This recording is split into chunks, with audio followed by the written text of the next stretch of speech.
आनंद साहिब, गुरु अमरदास जी। गुरु नानक साहिब द्वारा चलाई गई गुरुमत धारा में तीसरे पूर्ण पुरुष गुरु अमरदास जी थे। आपका जीवन काल 1479 से 1574 ईस्वी माना जाता है। आपका जन्म अमृतसर जिले के गांव बासरके में श्री तेज भान भल्ला के घर में हुआ। आपके पिताजी और दादा हरि जी दोनों पारमार्थिक रुचि रखने वाले नेक पुरुष थे। आपको भक्ति भावना विरासत में मिली थी। गुरु साहिब का परिवार अपना निर्वाह व्यापार और कृषि द्वारा करता था। आपने भी पैतृक व्यवसाय अपना लिया। सभी सांसारिक कार्य व्यवहार करते हुए भी आप प्रभु भक्ति के लिए समय अवश्य निकाल लेते थे। तीर्थ यात्रा की ओर आपका विशेष झुकाव था। अतः आप प्रत्येक वर्ष हरिद्वार की यात्रा के लिए जाते थे। यही कारण है कि आप भक्त अमरदास के नाम से प्रसिद्ध थे। आपका हृदय निर्मल था और मन में परमार्थ की सच्ची लगन थी। हरिद्वार की 20वीं यात्रा के समय जब आप वहां से पंजाब वापस लौट रहे थे तो कुरुक्षेत्र में एक साधु ने आपसे पूछा, तुम्हारा गुरु कौन है? जब आपने कहा कि मेरा तो कोई गुरु नहीं है, तो साधु ने दुख प्रकट किया कि वह एक निगुरे की संगति में क्यों रहा। साधु के वचन आपके मन में तीर की भांति चुभ गए और आपके हृदय में गुरु प्राप्ति की प्रबल प्यास जाग उठी। आपके भाई की पुत्रवधू बीबी अमरो गुरु अंगद देव जी की सुपुत्री थी। उसके मुख से गुरु साहिब की वाणी सुनकर आपके मन में गुरु साहिब के प्रति श्रद्धा पैदा हो गई। आप खंडूर साहिब में गुरु साहिब के चरणों में पहुंच गए। गुरु साहिब ने समधी के रूप में आपका बहुत सम्मान किया, परंतु आपने हाथ जोड़कर विनती की, मैं समधी नहीं बल्कि एक याचक बनकर आपकी शरण में आया हूं। जब आपने नम्रतापूर्वक विनती की तो गुरु साहिब ने आपको आंतरिक शब्द का भेद दे दिया। गुरु अमरदास जी ने 61 वर्ष की आयु में अपने से 25 वर्ष छोटे और रिश्ते में समधी को गुरु धारण किया और उनकी सेवा को अपना परम कर्तव्य मान लिया। आप दिन रात लंगर की सेवा करते और सुबह गुरु साहिब के स्नान के लिए 9 किलोमीटर दूर ब्यास नदी से जल लाते। गुरु अंगद देव जी ने अपनी मौज में अपने एक सेवक गोविंदे की विनती स्वीकार करते हुए आपको व्यास नदी के किनारे एक नया गांव बसाने की सेवा बख्श दी। यह गांव ही बाद में गोइंदवाल साहब के नाम से आपका मुख्य स्थान बना। लगभग 11 वर्ष की लंबी निष्काम सेवा और साधना के फलस्वरूप गुरु अंगद देव जी ने 29 मार्च 1552 ईस्वी को ज्योति जोत समाने से पहले आपको गुरु गद्दी सौंप दी। गद्दी नशीन होने के पश्चात गुरु साहिब खंडूर साहिब से गोइंदवाल वापस आ गए। यहाँ आकर आपने गुरु साहिबान के उपदेश के प्रचार के लिए अलग अलग क्षेत्रों की संगत को 22 भागों में विभाजित किया, जो 22 मंजियों के नाम से प्रसिद्ध हुए। आपने इन क्षेत्रों का कार्यभार अपने विश्वसनीय साधकों को सौंपा। गुरु साहिब ने समाज से ऊंच नीच, छुआछूत और स्त्री पुरुष का अंतर समाप्त करने के लिए गुरु घर में आने वाले सब श्रद्धालुओं को एक ही पंक्ति में बैठकर लंगर खाने का आदेश दिया। कहा जाता है कि जब अकबर बादशाह आपके दर्शनों के लिए आया तो उसने भी पंक्ति में बैठकर लंगर खाया। गुरु साहिब ने गुरु का चक जो बाद में अमृतसर के नाम से प्रसिद्ध हुआ, को आबाद करने की योजना बनाई। इस योजना के अधीन आपने गिलवाली, सुल्तानविंड, तुंग, गुमटाला आदि गांवों के मुखिया लोगों को बुलाकर चक का स्थान निश्चित किया और सन 1570 ईस्वी में इसके निर्माण कार्य की जिम्मेदारी भाई जेठा जी को सौंप दी। जेठा जी ही बाद में गुरु रामदास जी के नाम से प्रसिद्ध हुए। गुरु साहिब ने ज्योति जोत समाने से पहले 1 सितंबर 1574 ईस्वी को सारी संगत के सामने जेठा जी को गुरु गद्दी सौंप दी। वाणी।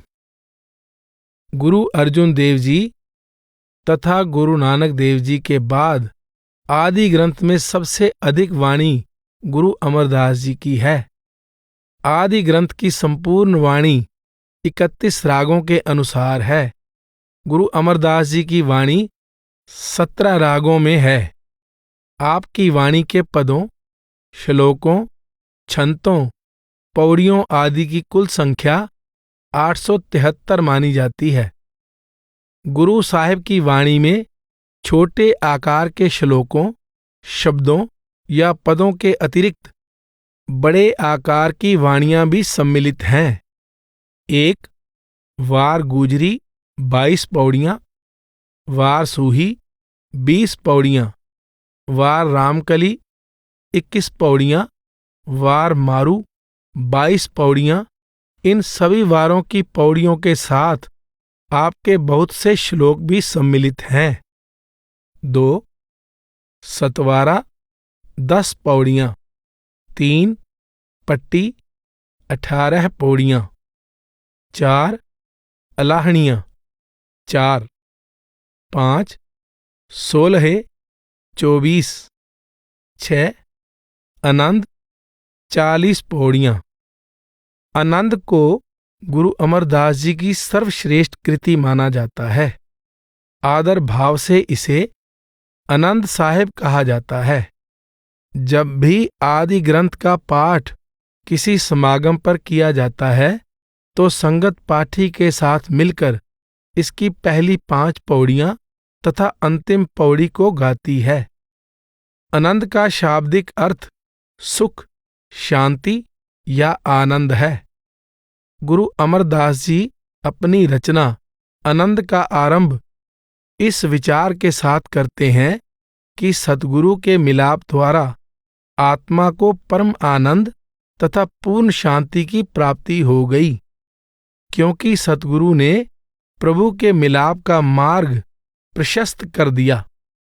यह आनंद वह सहज अवस्था है जिसमें आत्मा सब दुखों, क्लेशों और चिंताओं से पूरी तरह मुक्त हो जाती है।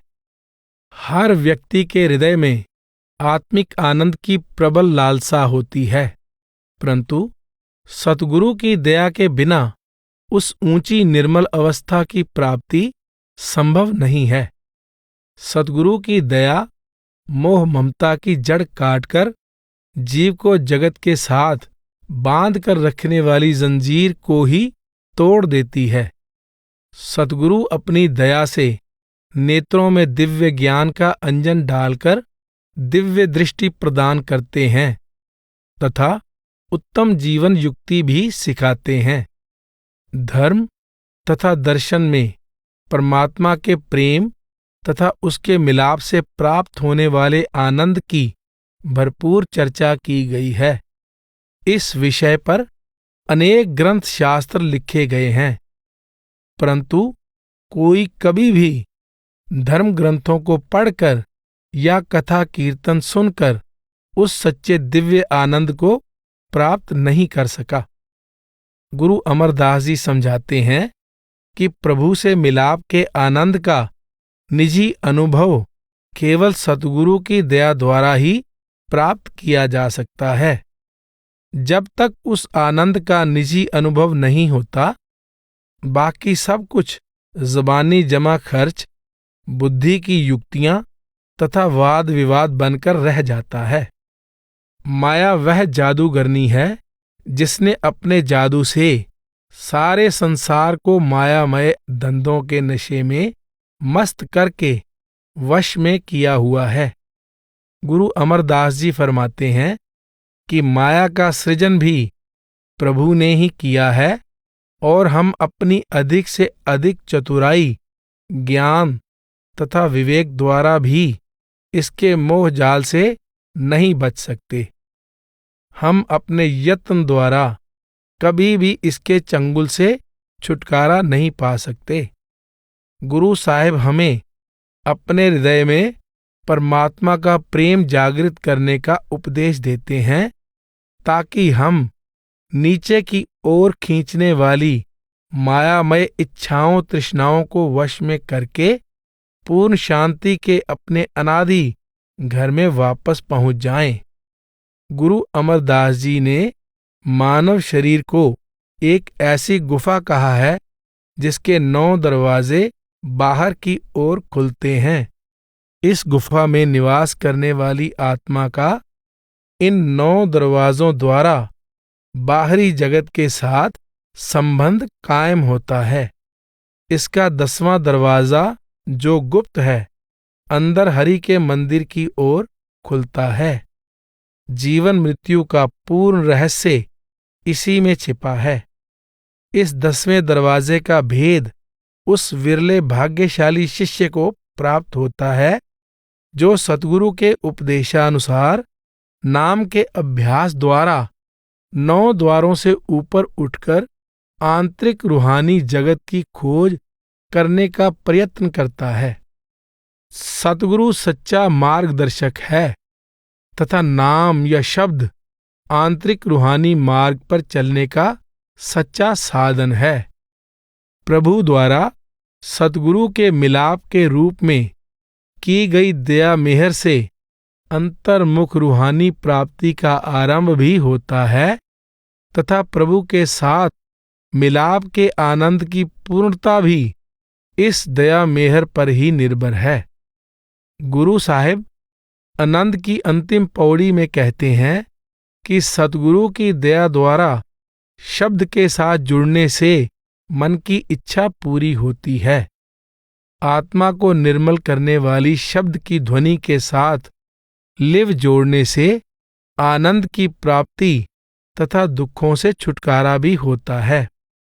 अनद सुनो वड भागी हो, सगल मनोरथ पूरे, पार ब्रह्म प्रभ पाया, उतरे सगल विसूरे, दुख रोग संताप उतरे, सुनी सच्ची बाणी, संत साजन भये सरसे, पूरे गुरते जानी, सुनते पुनीत कहते पवित्र, सतगुर रहया परपूरे, बिनवंत नानक गुरचरण लागे, वाजे अनहद तूरे। आनंद रचना विधान, विचार और संरचना, सिद्धांत और इसकी प्रस्तुति दोनों ही पक्षों से आनंद अद्भुत गौरवमयी रचना है।